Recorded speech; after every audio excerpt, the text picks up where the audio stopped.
ሻለቃ ዳዊት ወልደ ጊዮርጊስ ስለ ጽምዶ የተናገሩት ነገር አለ ተብሏል። እርሳቸው ምን አሉ የሚለውን ለዛሬ ይዘንላችሁ የምንቀርበው ጉዳይ ነው። ሌሎች አንዳንድ መረጃዎች አሉ ለእናንተ የምናቀርባችሁ ይሆናል። በቅድሚያ ግን ቻናላችንን ሰብስክራይብ አድርጉ፣ ይህን ቪዲዮ ላይክ በማድረግ ጀምሩ። የመጀመሪያው ጉዳያችን ጋር እንሄዳለን። ሻለቃ ዳዊት ወልደ ጊዮርጊስ እንደምታስታውሱት የቀድሞ የደርግ ባለስልጣን ነበሩ። የነበራቸውም የስልጣን ድርሻ የእርዳታ ማስተባበሪያ ኮሚሽን ዋና ኮሚሽነር በመሆን ነው። ከዛም በፊትም በውጭ ጉዳይ ሚኒስቴር ውስጥም አገልግለዋል። ሻለቃ ዳዊት ከደርግ ከተለዩ በኋላ የደርግን ስርዓት በመቃወም ከዛም በመቀጠልም ደግሞ የኢህአዴግን ስርዓት አክርረው በመተቸት ይታወቃሉ። አሁን ደግሞ ሻለቃ ዳዊት ያሉት በአማራ ብሔርተኝነት ውስጥ ነው። በዛ እንቅስቃሴ ውስጥ እንግዲህ ከፊት ለፊት የሚታይ የራሳቸው ሚና ሲጫወት ቆይቶ አሁን ከመድረኩ ትንሽ ገለል ብለዋል። ቃለመጠይቅም ሆነ ሌሎች የተለያዩ አይነት በየጊዜው በየሚዲያ ላይ የሚያስመጡ ሀሳቦችን ሲገልጹ አይታዩም። ሆኖም ግን አልፎ አልፎ ትዊተር ላይ ብቅ ማለታቸው አልቀረም፣ ወይም ኤክስ ገጻቸው ላይ ብቅ ማለታቸው አልቀረም። ሻለቃ ዳዊት ከዚህ ቀደም በእስክንድር ነጋ የተቋቋመው የአማራ ፋኖ ህዝባዊ ድርጅት ወይም አፋሕድ ተብሎ የሚጠራው ድርጅት የውጭ ውስጥ ወይም የውጭ አገራት እንቅስቃሴ ውስጥ የዛ ድርጅት ተወካይ ሆኖ ቃለመጠይቆችንም የተለያዩ አይነት አስተያየቶችንም ሲሰጡ እንደነበር የሚታወስ ነው። አሁን ሻለቃ ዳዊት ወልደ ጊዮርጊስ አዲስ ሀሳብ ስለ ጽምዶ ይዘው መጥተዋል። ስለ ጽምዶ በተደጋጋሚ ስለተነጋገርን ጽምዶ ምንድነው በሚለው እናንተን አናሰለቻችሁም። የተቃዋሚዎች አምብሬላ ነው ጽምዶ። በኤርትራ መንግስት አማካኝነት የሚስተናበር የተቃዋሚዎች መቀናጀት ወይም መሰባሰብ ነው ጽምዶ። በቀላል አማርኛ መጣመድ ሊባል ይችላልና በዚህ የመጣመድ ጉዳይ ውስጥ እስካሁን ድረስ ውዝግቦች አሉ። በስፔሻሊ ከአማራ ክልል ማለት ነው ከፋኖ ታጣቂዎች የሚነሱ ጉዳዮች አሉ። ገሚሶቹ የጽምዶን ሀሳብ ሲደግፉ፣ ገሚሶቹ ደግሞ ሲቃወሙ እንመለከታለን። በርካቶቹ ሀሳባቸውን በሚዲያ በመደበኛ የመገናኛ ብዙሃን ሲገልጹ ስለምንመለከት የትኞቹ ይደግፋሉ የትኞቹ ይቃወማሉ የሚሉትን ለመለየት አያዳግትም። ሀሳቡ በጋራ ትግል እያደረግን ነው በሚሉ ወገኖች መካከል የልዩነት መስመር መፍጠሩ የማይታበል ቢሆንም ማለት ነው። እንግዲህ ሻለቃ ዳዊት ወልደ ጊዮርጊስ ስለ ጽምዶ ያነሱት ሀሳብ ትንሽ ለየት ያለ ነው። ለየት ያለ ነው ሲባል ምንድነው? ከሜንስትሪሙ ደግፈን ከሌሎች ከማንኛቸውም አይነት ኃይላት ተቀናጅተን አሁን አዲስ አበባ ያለውን መንግስት መጣል አለብን ከሚሉ ወገኖች በእጅጉ የተለየ አይነት አቋም ነው ያንጸባረቁት ሻለቃ ዳዊት ወልደ ጊዮርጊስ። እርሳቸው እንግዲህ በዛሬው ዕለት በትዊተር ገጻቸው ላይ ባስተላለፉት መልእክት እንደሆነ አማራ ከህወሓት ጋር ምንም አይነት አጋርነት አያስፈልገውም ሲሉ ቃል በቃል ነው የተናገሩት። ይሄ እንግዲህ በጣም ሃርሽ የሆነ አገላለጽ ነው። አማራ እንደ ብሔር አጠቃላይ ከህወሓት ጋር ስትራቴጂካሊ ወይንም ታክቲካሊ አጋርነት አይሾም። ፋኖ በቁጥርም በውስጡ በያዛቸውም የሰዎች የሙያ ጥራትና በመላ ሀገሪቱ ካለው ድጋፍ አንጻር የሚበልጥ እንጂ የሚያንስ አይደለም ብለዋል። ከደቡብና ከጋምቤላ ህዝቦች ንቅናቄ ጋር እንደዚሁም ደግሞ ከሌሎች 58 ብሔር ብሔረሰቦች ጋር ጥምረት ይፈጥራል ፋኖ ከጽምዶ ሌላ ብለዋል። ፋኖ በዚህ አይነት መንገድ ነው መጓዝ ያለበት። ከየትኛውም አይነት አወዛጋቢ ጥምረቶቹ ራሱን ማግለል አለበት ሲሉ በዛሬው ዕለት በትዊተር ገጻቸው ላይ ይሄን አስተላልፈዋል ማለት ነው። ይሄ እንግዲህ ለብዙ ጊዜያት ስለ ጽምዶ በዝምታ ቆይተው የነበሩት ሻለቃ አሁን እንግዲህ ከጽምዶ የተባለውን እንቅስቃሴ በመጻረር ከቲፒኤልኤፍ ቢሉም ከኤርትራ መንግስትም ሆነ ከሌሎች ኃይሎች ጋር ከሱዳን መንግስትም ሊሆን ይችላል ምንም አይነት ጥምረት መፍጠር አያስፈልግም የሚል ሐሳብ አንስተዋል ማለት ነው ሻለቃ ዳዊት። ይሄን ሐሳባቸውን ሰፋ አድርገው ቃለመጠይቅ ከሰጡ ስለ ቃለመጠይቁም ይዘትም ለእናንተ እናቀርብላችሁ ይሆናል። እንግዲህ በዛሬው ዕለት ሻለቃ ዳዊት ስለ ጽምዶ የተናገሩት ጉዳይ ይሄን የሚመስል ነው። አማራ ምንም አይነት ጥምረት ከህወሓት ጋር አያስፈልገውም በሚል ማለት ነው። በኳሊቲም ከህወሓት እንበልጣለን፣ በየትኛውም አይነት በመሳሪያም ሆነ በሰው ኃይል አደረጃጀት ከህወሓት የምንበልጥ ስለሆን ከህወሓት ጋር የምንፈጥረው አጋርነት አያስፈልግም፣ ከየትኛውም አይነት ውዝግብ ቀስቃሽ አይነት ጥምረት ውስጥ መጠመድ የለብንም ሲሉ ተናግረዋል። እንግዲህ የሻለቃ ዳዊት ሐሳብ ይህን የሚመስል ነው። ምን አይነት ምላሽ ከፋኖ ታጣቂዎች ዘንድ ይቀርባል የሚለውን አብረን የምናየው ይሆናል ማለት ነው። ወደ ሌላ መረጃ ስናልፍ የቀረበላቸውን የይቅርታ ሰነድ የፈረሙና ውድቅ ያደረጉ የሽብር ተከሳሾች በተለያየ ክፍል እንዲታሰሩ መደረጉ ተገልጿል። ከአማራ ክልል ጦርነት ጋር በተያያዘ የተከፈተባቸው የሽብር ክስ እንዲቋረጥ የቀረበውን የይቅርታ ሰነድ የተቀበሉና ውድቅ ያደረጉ ተከሳሾች የታሰሩበት ክፍል እንዲለያይ መደረጉን የመረጃ ምንጮች እያመለከቱ ይገኛሉ።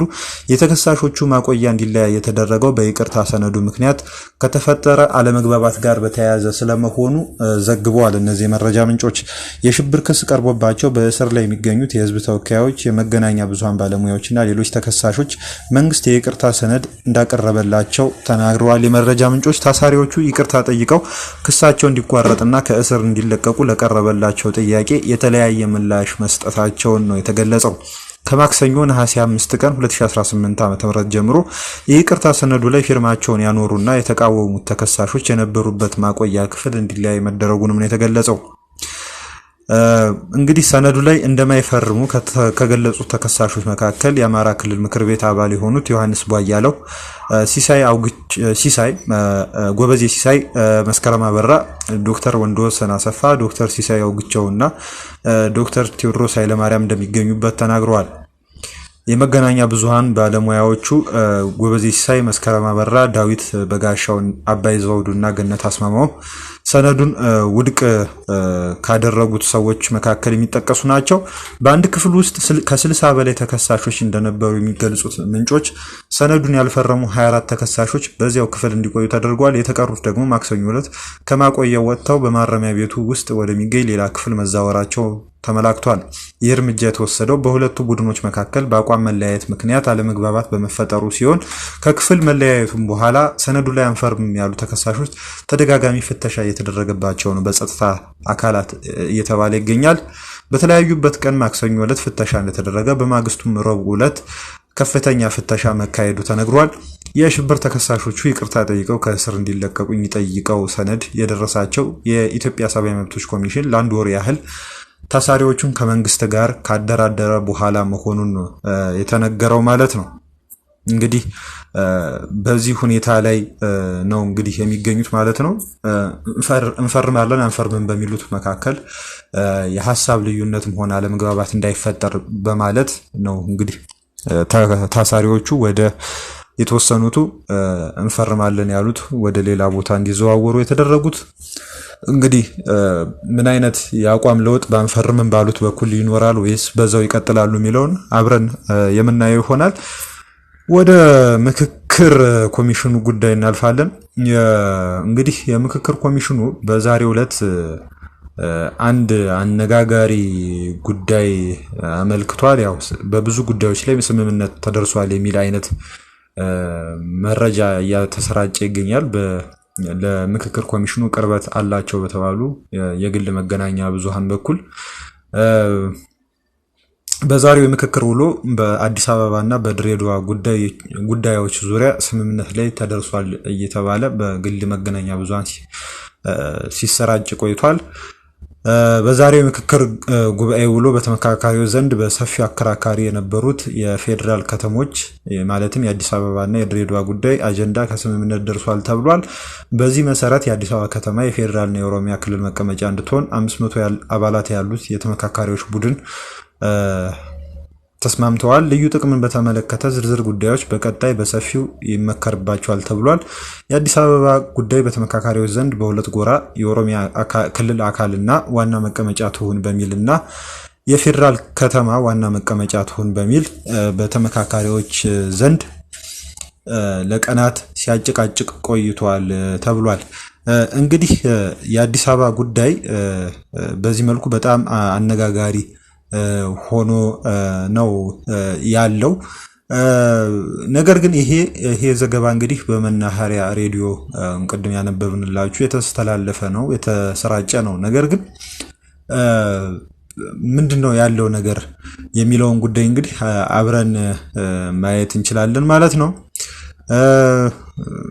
እንግዲህ በጉዳዩ ዙሪያ ከውጭ ማለትም ከምክክሩ ውጭ ያሉ አካላት ተጽዕኖ እየፈጠሩ ነው ተብሏል። እንግዲህ አዲስ አበባን ዋነኛ የምክክሩ አስኳል ያደረጋት አጨቃጫቂ ጉዳይ ከበላይ የመጣ ነው በሚል አዲስ አበባ የኦሮሚያ ክልላዊ መንግስት ርዕሰ ከተማ መሆኗን እውቅና የሚሰጥ ሀሳብ ለ500 ቡድን በሚላከው ቃለ ጉባኤ ውስጥ እንዲካተት መደረጉ ነው ይላሉ የምክክሩ ተሳታፊዎች። ይህ ሀሳብ ከታች ጀምሮ በነበረው ምክክር ላይ በአጀንዳነት ያልነበረና ምክክር ያልተደረገበት መሆኑን አስረድተዋል። መጀመሪያ አካባቢ በ10 እና በ50 ቡድን ደረጃ በነበረው ምክክር አዲስ አበባ የማን ትሁን በሚለው ጉዳይ ላይ የፌዴራል ትሁን ወይስ የኦሮሚያ የሚል አማራጭ ሀሳብ ጎልቶ ወጥቶ እንደነበረ ተመላክቷል። የፌዴራል ትሁን የሚሉ ተሳታፊዎች ቁጥር ሚዛን ሲደፋ በአጀንዳ ላይ የተለያዩ ሀሳቦችን የደገፉ ተመካካሪዎች ቁጥር ተጠቅሶ መጻፉ ብቻውን የሀሳቡን ምርጥነት ሊያሳይ ስለማይችል ሀሳብ ላይ እንዳናተኩር ያደርገናል የሚል ተቃውሞ ቀርቦ ቁጥር እንዳይጠቀስ መሆኑን ተናግረዋል። አብዛኛዎቹና የተወሰኑ በሚል መጥቀስ እንደ አማራጭ ቀርቦ የነበረ ቢሆንም ይህም በቁጥር ከመጥቀስ የተለየ አይደለም በሚል ተቃውሞ ተነስቶበት አማራጭ 1 እና አማራጭ 2 እየተባለ እንዲጠቀስ ሆኗል። ያም ሆኖ በ50 እስከተደራጀው ቡድን ድረስ የጎላ ልዩነት ሳይፈጠር በብዙ ጉዳዮች ላይ ተስማምተን ነበረ ይላሉ። ይሄ እንግዲህ በአጠቃላይ ሂደት ያለውን ጉዳይ ነው። ከዚህ ያው እየተንከባለለ የመጣውን ማለት ነው። ከተማዋ ራሷን የቻለች በአስተዳደራዊ መዋቅር ለፌዴራሉ የምትጠራ በህዝብ ተወካዮች ምክር ቤት ውክልና ያላት የራሷን ፖሊስና ፍርድ ቤት የምታደራጅ በአዲስ አበባ ነዋሪ የተመረጠ አስተዳዳሪ የሚያስተዳድራት የፌዴራሉ መቀመጫ ከተማ ትሁን የሚለው በአብዛኛው ስምምነት ላይ ተደርሶ እንደነበረ አንስተዋል። አከራካሪ ጉዳይ የተነሳው የዚህ ቃለ ጉባኤ ሲደራጅ ከበላይ አካል የመጣ አዲስ ሀሳብ አለ፣ ቃለ ጉባኤ ውስጥ ቢገባ የሚል ሀሳብ እኛ ጋር መጣ። ይህ ከበላይ የመጣ የተባለው ሀሳብ ከታች ጀምሮ ያልመጣ አዲስ አበባ የኦሮሚያ ክልላዊ መንግስት ርዕሰ ከተማ መሆኗን እውቅና የሚሰጥ ነው። ይህ በብዙ ተወያዮች ዘንድ ቅሬታን ፈጠረ በማለት ተሳታፊው ያብራራሉ። ለአንድ ሳምንት ያህል ያጨቃጨቀው ይህ አጀንዳ ብቻ እንደነበረ አስታውሰዋል። ምክክር ሳይደረግበት ከበላይ መጣ በሚል ሀሳብ ለመድረኩ የቀረበበት መንገድ ጭምር የተሳሳተ ነው ሲሉ ይገልጻሉ። እንግዲህ እንደ መረጃ ምንጮች ከሆነ እዚህ ምስል ላይ እንደምትመለከቱት አዲስ አበባ የኦሮሚያ ክልል መሆን አለባት የሚል በቴክስት ጭምር ለየአንዳንዱ ተሳታፊ የተላከ ነበር የሚል መረጃ እንግዲህ በሰፊው እየተሰራጨ ይገኛል። በአጀንዳው ላይ ማብራሪያ እንዲሰጡ የተመደቡ ባለሙያዎችም የአንድ ወገን ፍላጎትን የሚያንጸባርቁ ነበሩ ሲሉ ይሄው ተሳታፊ ስማቸው እንዳይጠቀስ የጠየቁ ተሳታፊ ተናግረዋል። ለምሳሌ በህገ መንግስቱ ስለተጠቀሰው የልዩ ጥቅም ጉዳይ ሲያብራሩ አዲስ አበባና የኦሮሚያ ክልል በጀታቸውንና የበጀት ቀመራቸውን እንዲሁም የአስተዳደር ጉዳይን በጋራ ያዘጋጃሉ ማለት እንደሆነ በማብራሪያቸው ላይ ማንሳታቸውን አስታውሰዋል። ይህ አገላለጽ ለብዙዎቹ ተመካካሪዎች ለመቀበል የሚያስቸግር እንደሆነባቸውና እንዲያቆሙ መደረጋቸውንም አክለዋል። ለኮሚሽኑም ቅሬታ ቀርቦ ባለሙያዎቹ ከዚያን ጊዜ በኋላ ማብራሪያ እንዳይሰጡ ስለመታገዳቸው ነው እንግዲህ የተመላከተው። እነዚህ ሁኔታዎች ጉዳዩን ካለቅጥ ለጥጠውት ለ500ዎቹ ማቅረብ ከነበረብን 3-4 ቀን ያህል እንድንዘገይ አድርጎናል በማለት ተሳታፊው ገልጸው እንዲያውም ይህን የምክክር መድረክ ይመራ የነበረ አንድ ሰብሳቢ ጉዳዩ በጣም በውጥረት የተሞላ በመሆኑ ስኳሩ በጣም ከፍ ብሎ ታሞ ለ2 ቀናት ሆስፒታል ገብቶ ነበር በማለት እንግዲህ ሁኔታውን እንግዲህ አሳይተዋል።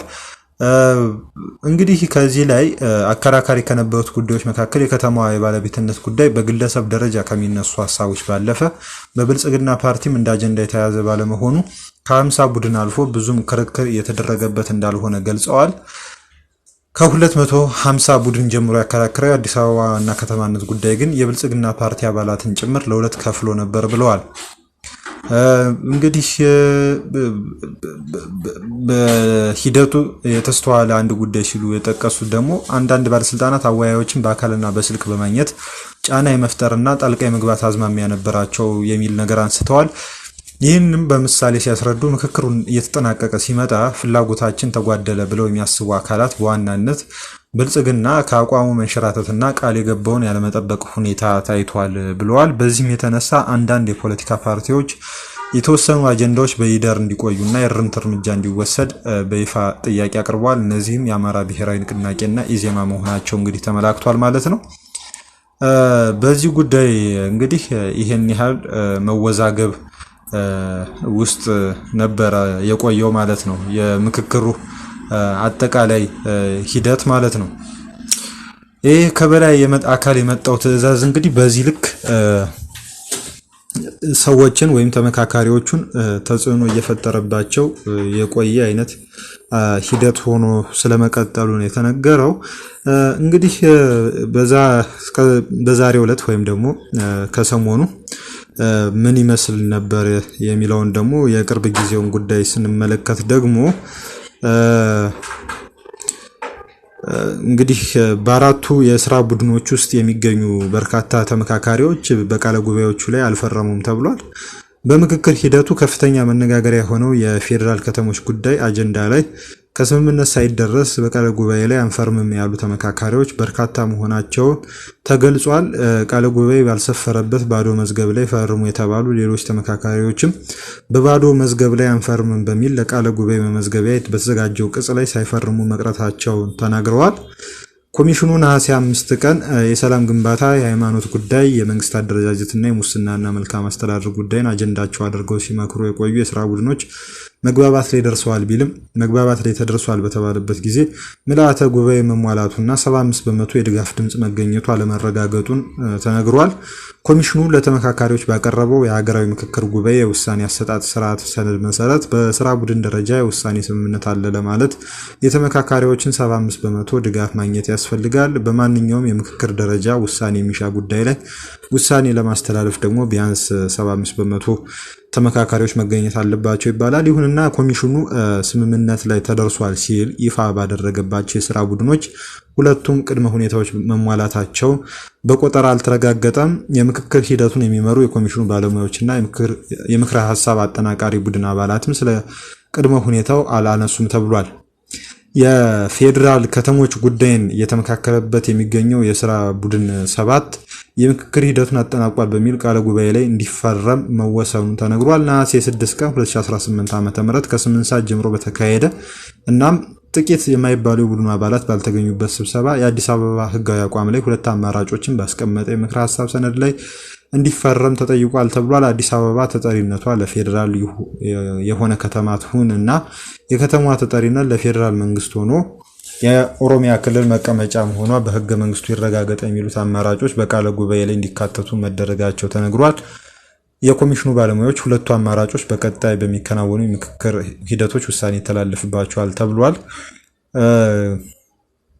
አዲስ አበባ የኦሮሚያ ክልል መቀመጫ መሆኗ በህገ መንግስቱ ይረጋገጥ የሚለው በምክረ ሀሳብ በቃለ ጉባኤ ላይ መካተት የለበትም የሚሉ ተመካካሪዎች ማስተካከያ ካልተደረገ ፊርማቸውን እንደማያኖሩ አሳይተዋል ማለት ነው። እንግዲህ የአዲስ አበባ ጉዳይ በምክክር ሂደቱ ላይ የራሱን ጥላ እያጠላ ያለ አይነት ጉዳይ ሆኗል። የምክክርም ሂደቱ በጊዜም እንዲቋጭ ሆነ ያለ ቅጥም እንዲረዝምም የራሱን ተጽዕኖ እያሳደረ ያለ ሂደት ስለመሆኑ ነው የተነገረው። በሌላ በኩል የአማራ ክልል የማህበረሰብ ክፍሎችን ወክለው በምክክሩ እየተሳተፉ ይገኛሉ የተባሉም ተመካካሪዎች ለኮሚሽኑ ቅሬታቸውን አስገብተዋል ተብሏል። ተመካካሪዎቹ ፊርማቸውን ያኖሩበት የቅሬታ ደብዳቤ የክልሉ ርዕሰ መስተዳድር አረጋ ከበደ፣ የኮሚሽኑ ዋና ኮሚሽነር ፕሮፌሰር መስፍን አርአያ እና ምክትል ዋና ኮሚሽነር ሂሩት ገብረስላሴ በተገኙበት ነሐሴ 5 ቀን ለኮሚሽኑ ቀርቧል። የቅሬታ ደብዳቤውን እንዲሁም ተመካካሪዎች በቃል ያቀረቡትን ቅሬታ የተቀበሉት ኮሚሽነሮቹ ተወያይተን መልስ እንሰጣለን ብለዋል። እንግዲህ የተመካካሪዎቹ ቅሬታዎች የሚያመለክተው መካከል አንዱ በምክክር ሂደቱ ሀሳብን ለመናገር የሚሰጡ እድሎች ፍትሃዊ ያለመሆን፣ ማንነትንና ሀሳብን መሰረት ያደረገ ጫና፣ ተመካካሪዎች በአካልና በጽሁፍ ሀሳባቸውን እንዲቀይሩ ለማስገደድ የሚደረጉ ግፊቶች፣ የኮሚሽኑ ባለሙያዎችና የምሁራን ፓናል አባላት ገለልተኝነት ጉዳይ፣ የምክክር ሂደቱ ታማኒነትና ሌሎችም ጉዳዮች ይገኙበታል ሲሉ አንስተዋል። እንግዲህ ምን አይነት ምላሽ ይሰጣቸዋል የሚለውን እንግዲህ አብረን የምንመለከተው ይሆናል። የምክክር ኮሚሽኑ እንግዲህ በዚህ አይነት ሁኔታ ውስጥ እንግዲህ ነው ቀጥሎ ያለው ሂደቱን የሂደቱ መጨረሻ ምን ይሆናል የሚለውን አብረን የምናየው ይሆናል።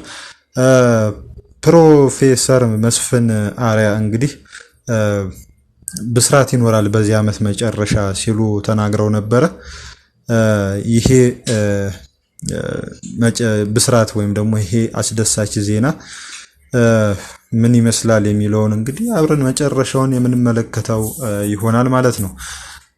ሰፊ ጉዳዩን ያው ለምክክር ኮሚሽኑ ሰጠን። አሁን ወደ መጨረሻ መረጃ እንግዲህ እናልፋለን። በጠለምት ወረዳ በተከሰተ ድርቅ ከ3000 በላይ ተፈናቃዮች መፈናቀላቸውን የሚገልጽ የሪፖርተር ጋዜጣን ዘገባ ነው የምናቀርብላችሁ። በጠለምት ወረዳ በሰሜን ጎንደር ዞን ማለት ነው በሚገኙ 10 ቀበሌዎች በተከሰተ ድርቅ 3386 ነዋሪዎች ወደ አጎራባች ወረዳዎች ተፈናቅለዋል ሲል ወረዳው አስታውቋል። ከሚያዝያ ወር 2018 ዓ.ም ጀምሮ በወረዳው በሚገኙ 24 ቀበሌዎች ውስጥ በ10ሩ ዝናብ ባለመጣሉ 3386 ነዋሪዎች ቀያቸውን ለቀው መሰደዳቸውንና 14089 የቁም እንስሳት መሞታቸውን የጠለምት ወረዳ ኮሚኒኬሽን ጽህፈት ቤት ኃላፊ የሆኑት አቶ አዳነ እሸቴ ተናግረዋል ተብሏል። እንግዲህ እርን፣ በተል፣ በስቅያ፣ መረው ብላ፣ መረው ገብርኤል፣ አገጣ፣ ደረባ፣ ከረዋ፣ ነጋዴ መሻገሪያና አተባ የተባሉ ቀበሌዎች እስካሁን ምንም ዝናብ ያላገኙ ሲሆኑ ሌሎች 6 ቀበሌዎች ደግሞ ከሐምሌ 19 ቀን 2018 ዓ.ም ጀምሮ ዝቅተኛ የዝናብ መጠን እያገኙ መሆናቸውንና ቀሪዎቹ 8 ወረዳዎች ዝናብ እያገኙ መሆናቸውን ተናግረዋል። እንግዲህ የሰሜን ጎንደር ዞን ምክትል አስተዳዳሪ የሆኑት አቶ ክቡር አሰፋ በዞኑ የተለያዩ ወረዳዎች ከፍተኛ የዝናብ እጥረት ስለመኖሩ እንግዲህ አመላክተዋል። በጠለምት ወረዳ ብቻ ሳይሆን በዞኑ በተለያዩ ወረዳዎች ድርቅ ያጋጠመ ቢሆንም ከሐምሌ 19 ቀን 2018 ዓ.ም በኋላ በአንዳንድ ወረዳዎች ዝናብ መጣል መጀመሩን ያመለከቱት በድርቁ ምክንያት በጠለምት ወረዳ ደረሰ የተባለውን ጉዳት አጥንቶ የሚያቀርብ ግብረ ኃይል ተዋቅሮ ወደ ወረዳው መላኩን እንግዲህ አቶ ክቡር ተናግረዋል። እስካሁን በወረዳው ስለሞቱ እንስሳትም ሆነ ስለተፈናቀሉ ሰዎች የደረሳቸው መረጃ እንደሌለና የተጠና ነገር ባለመኖሩም የጉዳቱን መጠን ከመናገር ተቆጥቧል ማለት ነው። አሁንም በርካታ እንስሳት በሞት አፋፍ ላይ እንደሚገኙ የተናገሩት አቶ አዳነ ከወረዳው በተገኘ 2 ሚሊዮን ብር የእንስሳት መድኃኒት መገዛቱን አንስተው በአካባቢው ማሽላና ጤፍ በብዛት እንደሚመረት አውስተዋል። አርሶ አደሮች በሚያዝያ ወር የተለያዩ ሰብሎችን ዘርተው እንደነበር በመናገር ነገር ግን ዝናቡ ወቅቱን ጠብቆ ባለመጣሉ 9088 ሄክታር መሬት ሰብል ማብቀል ሳይችል በመቅረቱ ለኪሳራ ተዳርገዋል ብለዋል ማለት ነው። በአካባቢው እንግዲህ ይህን የመሰለ ሁኔታ አለ ሲሉ ከፍተኛ የአካባቢው የመንግስት ባለስልጣናት እየተናገሩ ያሉት። እንግዲህ አድማጭ ተመልካቾቻችን ስለተከታተላችሁ እናመሰግናለን። የዩቲዩብ ቻናላችን ሰብስክራይብ አድርጉን። መልካም ጊዜ